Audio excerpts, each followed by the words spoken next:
Assalamualaikum warahmatullahi wabarakatuh. Perkenalkan, nama saya Nusratul Aziz dengan NIM 212101080004, Program Studi Tadris Biologi, Fakultas Tarbiyah dan Ilmu Keguruan, Universitas Islam Negeri Haji Ahmad Siddiq Jember.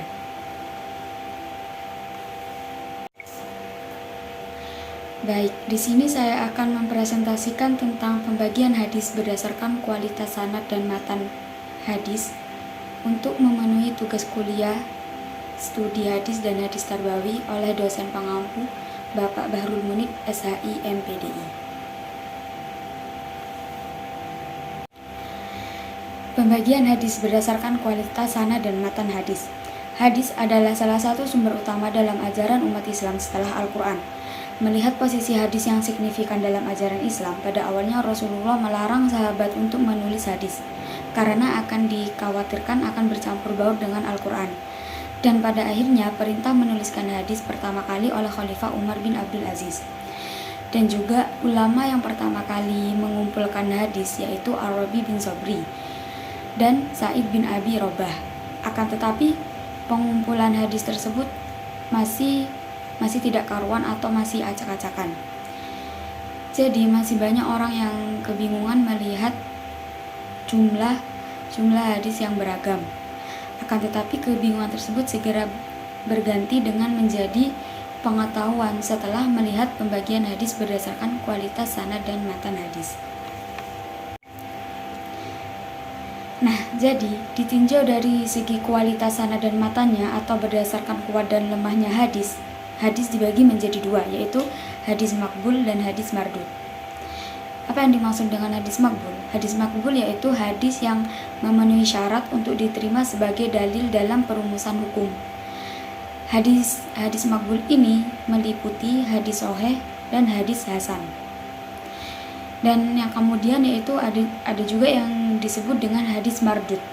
Apa yang dimaksud dengan hadis mardud? Hadis mardud adalah hadis yang tidak memenuhi syarat qabul, yang artinya ditolak atau yang tidak diterima. Tidak diterimanya karena ada satu dan lain hal. Nah, hadis mardud ini meliputi apa saja? Hadis mardud ini meliputi hanya ada pada hadis dhaif saja. Baik, kemudian kita akan membahas tentang hadis sahih. Hadis sahih menurut istilah yaitu hadis yang diriwayatkan oleh rawi yang adil, sempurna ingatannya, bersambung sanadnya, tidak cacat, dan tidak syadz. Dalam arti lain, hadis sahih merupakan hadis yang dapat diterima atau tidak tertolak. Syarat-syarat hadis sahih. Apa saja sih syarat-syarat hadis sahih tersebut? Yang pertama, bersambung sanadnya.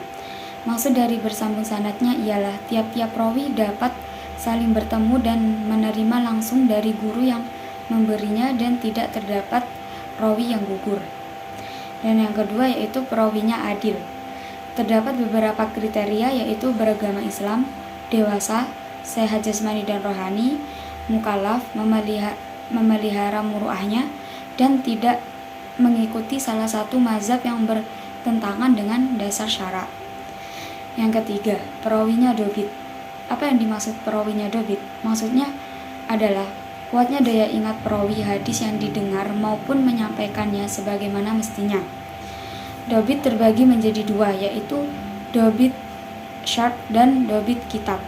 Dobit syart yaitu terpeliharanya semua hadis dalam hafalan, mulai dari ia menerima sampai meriwayatkannya. Dan yang kedua adalah dobit kitab. Apa yang dimaksud dobit kitab? Dobit kitab adalah terpeliharanya ingatan melalui tulisan atau catatan yang dimilikinya. Dan yang keempat, syarat hadis sahih yaitu tanpa syadz. Maksudnya hadis yang sanad dan matanya tidak bertentangan dengan hadis lain yang lebih sikoh. Dan yang terakhir yaitu tanpa ilat. Maksudnya hadis yang secara lahiriah tidak cacat, tetapi cacat itu ada sehingga keberadaannya sangat mencatatkan kesahihannya. Dan selanjutnya yaitu ada macam-macam hadis sahih. Nah, hadis sahih itu terbagi terbagi menjadi dua macam. Yang pertama yaitu hadis sahih li dzatihi dan hadis sahih li ghairihi. Apa sih yang dimaksud dengan hadis sahih li dzatihi? Nah, hadis sahih li dzatihi adalah hadis yang di dalamnya telah terpenuhi syarat-syarat hadis makbul atau yang memenuhi syarat-syarat di atas secara sempurna. Tadi kan sudah dijelaskan syarat-syarat pada slide yang sebelumnya. Nah, jadi hadis sahih li dzatihi ini memenuhi syarat-syarat semua tersebut. Jadi dapat dikatakan hadis sahih li dzatihi ini makbul atau bisa diterima. Nah, dan yang kemudian yaitu ada hadis sahih li ghairihi. Apa yang dimaksud dengan hadis sahih li ghairihi? Hadis sahih li ghairihi ini adalah hadis hasan li dzatihi yang diriwayatkan jalur lain. Nah, sehingga yang semisal atau yang lebih kuat. Nah, jadi awalnya hadis sahih li ghairihi ini adalah hadis hasan li dzatihi. Karena ada sesuatu yang lebih kuat di dalam hadis hasan li dzatihi ini, maka naiklah menjadi hadis sahih li ghairihi. Nah, jika ingin mengetahui lebih lanjut gimana sih hadis hasan ini, kita akan ke slide selanjutnya. Nah, dan yang kemudian yaitu para ulama hadis membagi tingkatan hadis sahih menjadi 7 secara berurutan. Yaitu yang pertama, hadis yang disepakati kesahihannya oleh Bukhari dan Muslim. Yang kedua, hadis yang disahkan oleh Bukhari saja tanpa disahkan oleh Muslim. Dan yang ketiga, hadis yang disahkan oleh Muslim saja tanpa disahkan oleh Bukhari. Dan yang keempat, hadis sahih yang diriwayatkan oleh selain Bukhari dan Muslim tetapi mengikuti syarat sahih Bukhari. Dan yang kelima, hadis sahih yang diriwayatkan oleh selain Bukhari dan Muslim tetapi mengikuti syarat kesahihan Bukhari. Nah, yang keenam, hadis sahih yang diriwayatkan oleh selain Al-Bukhari dan Muslim tetapi mengikuti syarat-syarat kesahihan Muslim.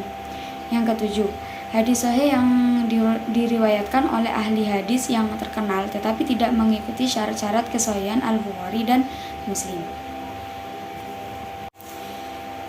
Baik, kemudian kita akan membahas tentang kehujahan hadis sahih. Apa sih hujah itu? Hujah adalah keadaan hadis yang dapat dijadikan landasan hukum.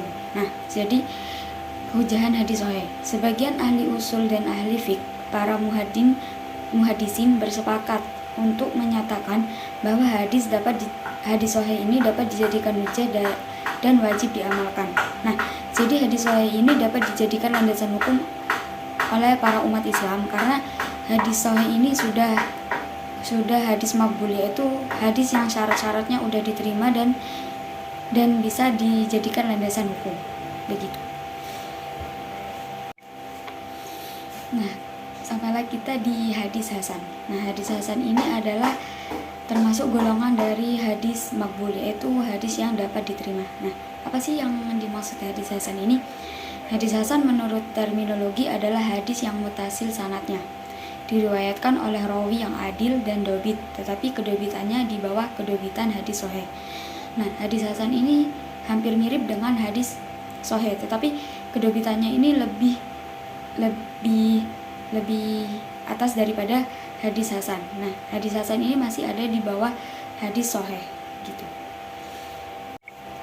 Nah, adapun syarat-syarat hadis hasan. Menurut saya syarat-syarat hadis hasan ini hampir mirip dengan hadis sahih. Nah, yang pertama yaitu sanadnya bersambung, sama halnya juga dengan hadis sahih. Yang kedua, perawinya adil. Di dalam hadis sahih juga terdapat perawi yang adil. Nah, dan yang ketiga yaitu perawinya dobit. Tetapi kedobitannya di bawah kedobitan hadis sahih, karena hadis sahih hadis yang paling kuat. Nah, kemudian yang keempat, tidak terdapat syadz. Di hadis sahih juga ada syarat yang mengatakan tidak terdapat syadz. Dan yang terakhir yaitu tidak ada ilat. Ilat yaitu tidak cacat. Nah, di hadis sahih juga ada syarat yang mengatakan tidak ada ilat. Nah, jadi di syarat hadis sahih dan hadis hasan itu hanya perbedaannya yaitu pada perawinya yang dobit. Jika di hadis hasan itu kedobitannya berada di bawah kedobitan hadis sahih, karena hadis sahih ini hadis yang paling kuat. kemudian ada juga macam-macam hadis hasan. Nah, hadis hasan ini juga terbagi menjadi dua, sama halnya dengan hadis sahih, yaitu ada hadis hasan li zatihi dan hadis hasan li ghairihi. Nah, apa sih yang dimaksud dengan hadis hasan li zatihi? Nah, hadis hasan li zatihi adalah hadis yang hadis hasan yang bersambung dan sanadnya dengan penukilan perawi yang adil dan kedobitannya dan yang semisal atau dari perawi yang lebih tinggi darinya sampai akhirnya berhentinya sanad, bukan hadis yang syadz juga tidak ilat. Nah, dan apa sih yang dimaksud dengan hadis hasan li ghairihi? Nah, hadis hasan li ghairihi itu merupakan hadis yang dhaif karena didukung oleh hadis lain yang sahih dengan matan yang sama sehingga naik menjadi hadis hasan li ghairihi. Nah, apa sih hadis dhaif itu? Jika pengen tahu apa yang dimaksud dengan hadis dhaif, kita akan membahas di dalam presentasi ini juga. Dan adapun sumber-sumber hadis hasan. Nah, sumber-sumber hadis hasan tersebut dapat ditemukan di beberapa kitab, yaitu yang pertama Al-Jami, karya dari At-Tirmidzi. Nah, yang kedua As-Sunan. As-Sunan yaitu karya dari Imam Abu Dawud dari 2020 sampai 273 Masehi. Dan yang ketiga yaitu Al-Mujtab, yaitu karya dari Imam An-Nasai. Dan yang keempat yaitu Sunan Al-Mustafa, yaitu karya Ibnu Majah. Nah, dan yang kemudian yaitu kehujahan hadis hasan. Nah, tadi kan sudah saya jelaskan apa sih hujah tersebut. Hujah tersebut yaitu yang dapat dijadikan sebagai landasan hukum. Nah, jadi di sini hadis hasan dapat dijadikan hujah, sama halnya dengan hadis sahih. Tetapi di hadis hasan, walaupun kualitasnya di bawah hadis sahih, semua fuqaha, sebagian muhaddisin dan usuliyin mengamalkannya, kecuali sedikit dari kalangan orang yang sangat ketat dalam mempersyaratkan penerimaan hadis. Jadi hadis hasan ini dapat dijadikan hujah juga, sama halnya dengan hadis sahih. Nah, sampailah kita di pembahasan hadis dhaif. Nah, hadis dhaif ini secara bahasa berarti lemah. Nah, secara istilah adalah hadis yang di dalamnya tidak terdapat syarat-syarat hadis sahih dan hadis hasan. Dengan kata lain, hadis dhaif tidak memenuhi syarat-syarat yang dimiliki oleh hadis sahih dan hadis hasan. Nah, kenapa hadis dhaif ini termasuk dalam hadis mardud? Ya, karena hadis dhaif ini tidak terdapat syarat-syarat yang dimiliki oleh hadis makbul, yaitu hadis sahih dan hadis hasan. Nah, hadis mardud kan hadis yang tidak dapat diterima. Nah, maka hadis dhaif ini termasuk dalam hadis mardud karena tidak dapat syarat-syarat yang sah dan tidak bisa diterima. Nah, kemudian hadis dhaif ini juga berdasarkan tingkatannya, kedoifannya dibagi menjadi dua, yaitu dhaif muhtamal dan dhaif syadid. Nah, apa sih yang dimaksud dhaif muhtamal dan dhaif syadid? Nah, dhaif muhtamal yaitu yang bisa diterima atau ringan, bukan dhaif yang berat. Maksudnya yaitu dhaifnya masih dapat diterima tapi masih banyak pertimbangan gitu. Terus kemudian hal ini ketika ada hadis semisal yang membantu tertutupnya kedoifan hadis tersebut dan terangkat menjadi hadis hasan li ghairihi. Jadi maksudnya jika dhaif muhtamal ini masih bisa dibantu, kesalahannya masih tertutupi oleh kedoifan oleh hadis yang lain, maka hadis dhaif muhtamal ini dapat menjadi hadis hasan li ghairihi. Jadi naik tingkat ke lebih atasnya lagi, satu tingkat di atasnya. Kemudian dhaif syadid. Apa sih yang dimaksud dengan dhaif syadid? Nah, dhaif yang syadid ini dhaif yang sangat berat. Jadi hadis dhaif syadid ini kesalahannya itu banyak gitu. Jadi sangat berat. Hal ini ketika ada hadis yang semisalnya tidak tertutup kedoifan oleh hadis yang lain, dan maka ia tidak dapat terangkat ke derajat yang lebih atasnya gitu. Nah, dan yang kemudian yaitu para ulama mensyaratkan kebolehan mengambil hadis doif dengan 3 syarat. Maksudnya yaitu hadis doif dapat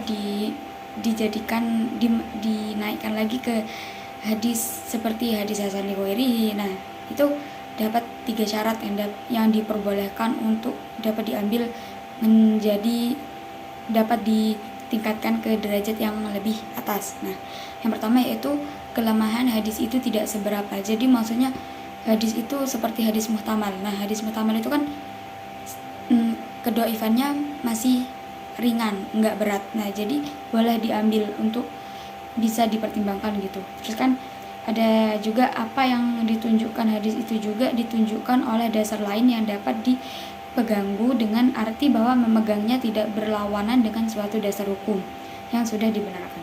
Maksudnya, nah di dalam hadis dhaif ini jika ada dasar hukum, nah tetapi dasar hukum ini masih dapat dipegang dan tidak berlawanan dengan dasar hukum yang lain, tapi juga udah dibenarkan dasar hukumnya, maka salah satu syarat ini bisa dapat dijadikan syarat untuk menjadikan hadis dhaif ini naik ke tingkat selanjutnya. Dan yang terakhir syaratnya yaitu jangan diyakini kala menggunakannya bahwa hadis itu benar dari Nabi Muhammad. Nah, gini maksudnya yaitu kita tidak boleh meyakini jika bahwa hadis ini benar dari Nabi Muhammad gitu.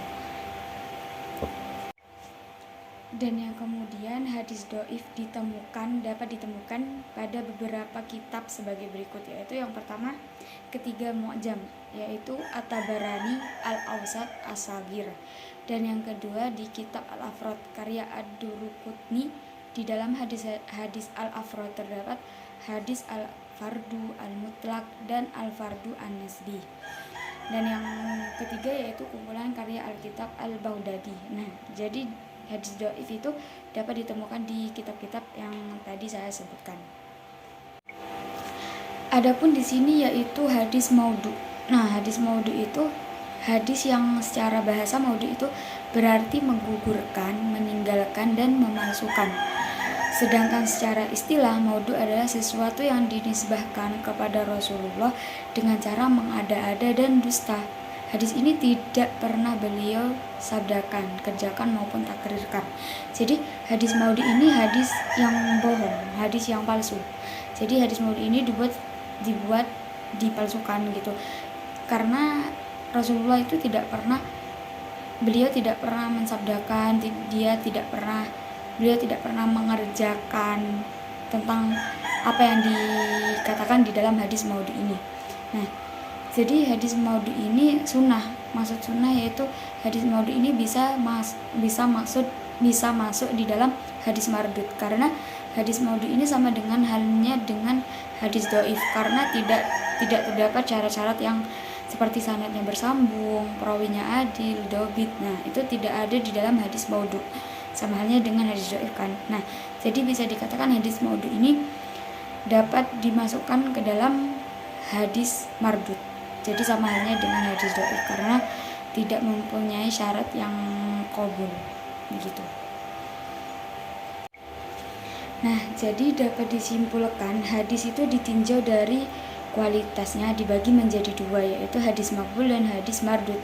Ya, dan saya sudah menjelaskan hadis maqbul itu yang dapat diterima atau memenuhi syarat, dan hadis mardud itu tidak memenuhi syarat atau tidak qabul. Nah, hadis maqbul kan digolongkan menjadi dua, yaitu hadis sahih dan hadis hasan. Dan kemudian hadis mardud juga dapat digolongkan menjadi hadis dhaif. Adapun hadis maudhu itu dapat dikatakan hadis mardud, tapi itu sunnah. Nah, terus kemudian perbedaan antara hadis sahih dan hadis hasan terdapat pada hafalan perawinya. Sedangkan hadis mardud itu hadis yang ditolak, jadi tidak dapat diterima kan. Jadi hadis mardud ini tidak dapat diterima, yaitu isinya kan ada hadis dhaif. Adapun hadis maudhu bisa dikatakan hadis mardud.